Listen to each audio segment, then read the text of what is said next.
আছেন ওনারা কথা বলবেন বা বলেছেন, আপনারা সবসময় শুনলেন।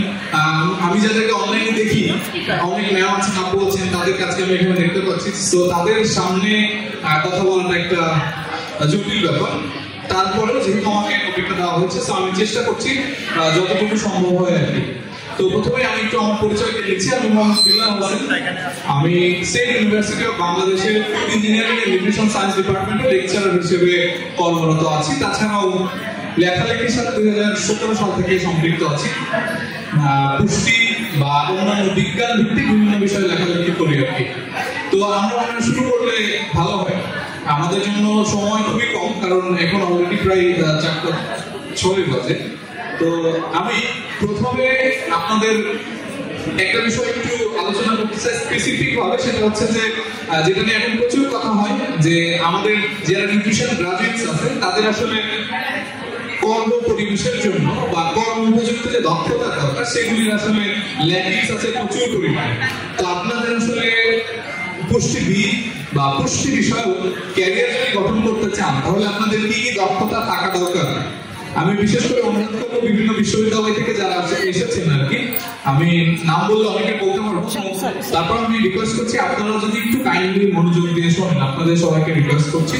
তো বেসিক্যালি আপনাদের হচ্ছে কি কি দক্ষতা থাকা দরকার এখনকার যে জব মার্কেট, সেটা নিয়ে আমি যতটুকু সম্ভব আলোচনা করার চেষ্টা করছি। প্রথমে আমাদের তো আমরা জানি যে স্নাতক এবং স্নাতকোত্তর আমাদের অবশ্যই থাকতে হবে পুষ্টিবিজ্ঞান সম্পর্কিত যে কোনো বিষয়, ঠিক আছে?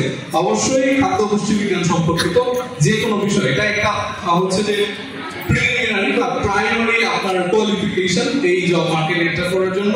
বা আরো বেশ কিছু স্পেসিফিক দক্ষতা আছে, যেমন আপনি যদি শুধু নিউট্রিশনিস্ট হতে চান, সেক্ষেত্রে আপনাকে কিছু স্পেসিফিক কোর্সেস, স্পেসিফিক টপিকস বা স্পেসিফিক কিছু সাবজেক্ট আছে যেগুলো সম্পর্কে আপনার ক্লিয়ার কনসেপ্ট থাকতে হবে। ক্লিনিক্যাল নিউট্রিশনিস্ট হতে হলে এক ধরনের, এবং হচ্ছে ডায়েটিশিয়ান হতে হলে এক ধরনের।